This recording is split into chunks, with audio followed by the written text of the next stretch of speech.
안녕하세요. 빅머니의 권미란입니다. 간밤 나스닥 지수가 7,690선에 육박하면서 다시 한번 사상 최고가를 경신했습니다. 역시 글로벌 주식시장의 현재 주도주는 바로 4차 산업혁명을 주도하고 있는 나스닥 지수가 아닐까 싶은데요. 오늘은 여기에서 투자 아이디어를 얻어보도록 하겠습니다. 미국 경제전문지 포브스가 혁신 100대 기업을 발표했습니다. 포브스는 기술과 서비스를 지속적으로 개발할 수 있는 것을 지수화해서 혁신 프리미엄이라는 점수를 매겼는데요. 이것을 기준으로 순위를 매겼습니다. 자, 1위부터 쭉 보시죠. 1위부터 3위까지는 클라우드 관련 기업들이 이름을 올렸고요. 4위는 테슬라, 5위는 아마존입니다. 이어서 보시죠.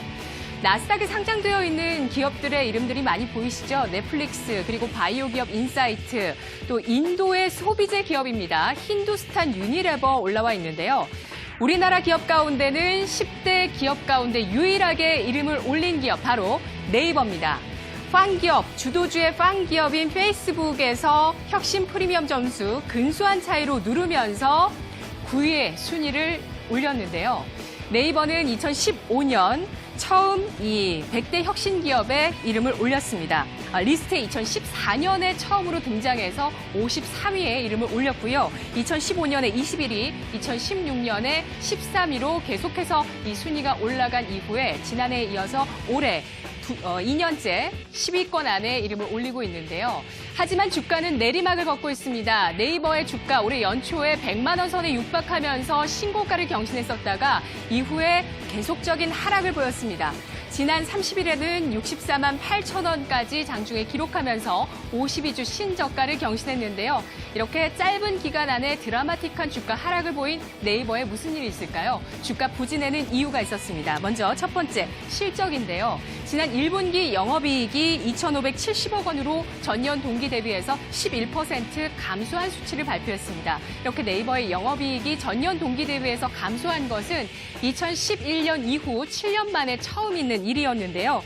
기술 개발의 인력을 충원하고 그리고 일본의 자회사 이 라인 쪽에 인건비가 많이 들어가면서 투자 확대가 실적 감소로 나타났습니다. 네이버는 1분기에만 영업비용으로 1조 원 넘는 돈이 썼고 그리고 앞으로 당분간 지속적인 기술 투자로 인해서 투자 비용은 더 늘어날 것으로 예상이 되고 있습니다. 또 규제에 대한 우려감이 만만치가 않은 상황인데요.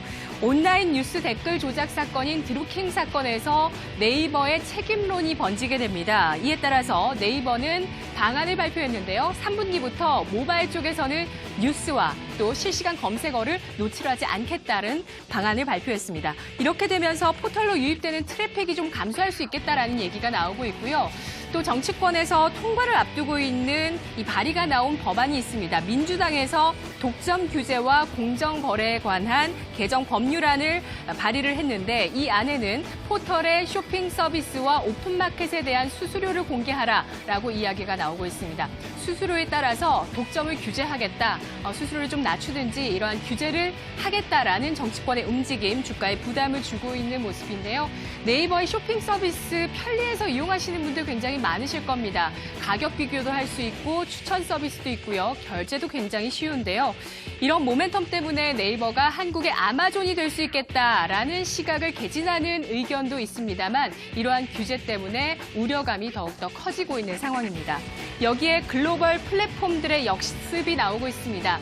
검색하면 네이버의 초록창이었는데요. 하지만 최근 10대에서 30대 국내 젊은 층들 사이에서 구글과 넷플릭스, 또 유튜브, 인스타그램 같은 미국의 여러 플랫폼들을 이용하는 이용자 수가 굉장히 급격하게 늘고 있다는 점입니다.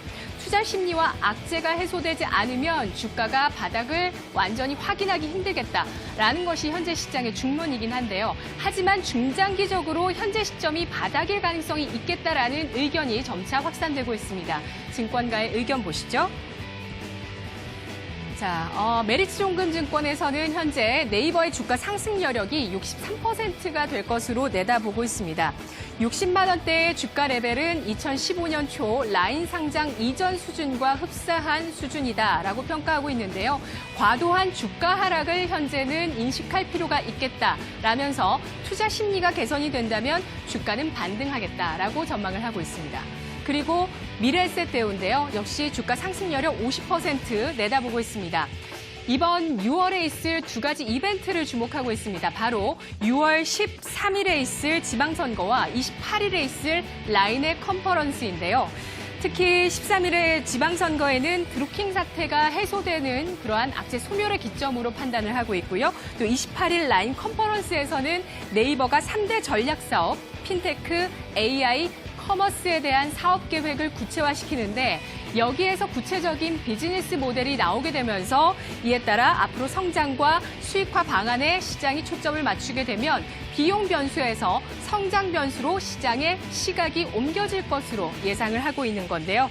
다시 포브스의 100대 혁신 기업으로 돌아가 보도록 하겠습니다. 자, 10위권 아래의 순위는 어떤 기업들이 올라와 있었을까요? 셀트리온과 아모레퍼시픽, LG 생활건강인데요. 일단 LG 생활건강 오늘 장중에 고점 경신하는 모습이죠. 신고가를 계속 경신해 나가는 추세를 보여주고 있고요. 셀트리온과 아모레퍼시픽은 최근에 횡보하고 있습니다. 하지만 이들 기업들도 여전히 실적과 성장성에 대한 기대감은 유효하다라고 내다보고 있는 상황인데요. 따라서 이 포브스가 이야기하는 100대 혁신 기업, 4개 기업들의 앞으로의 주가가 상승 추세를 그려나갈 수 있을 것인가 함께 지켜보시길 바라겠습니다. 자, 이어서 100대 혁신 기업을 통해서 본 메가 트렌드 뽑아보도록 하겠습니다. 일단 아까 보셨던 1위에서 3위까지의 순위에서 모두 클라우드 관련 기업이 올라와 있었다는 점 기억해 두시고요. 그리고 전기차, 전자상거래, 그리고 스트리밍 업체, 바이오, 그리고 우리가 흔히 쓰는 의류와 화장품 같은 소비재 기업들이 이 100대 혁신 기업의 이름을 올리고 있습니다. 10위권 아래의 중국과 일본 기업들도 각각 7개씩 이름을 올렸는데요. 이 가운데 눈에 띄는 기업은 바로 중국의 온라인 여행업체 시트립이었습니다. 그리고 일본 기업 가운데 최고 순위를 기록한 것은 유니클로의 모회사 패스트 리테일링이었는데요. 이들 역시 여행이나 또 중국, 그리고 소비재의 모멘텀 보실 수 있습니다. 그리고 페이스북 같은 SNS도 순위에 올라와 있다는 부분들 계속 기억해 두면서 이러한 메가 트렌드로 중장기적인 주식시장의 전략 세워보시길 바라겠습니다. 이 시각 주요 경제 뉴스 오상혁 아나운서입니다.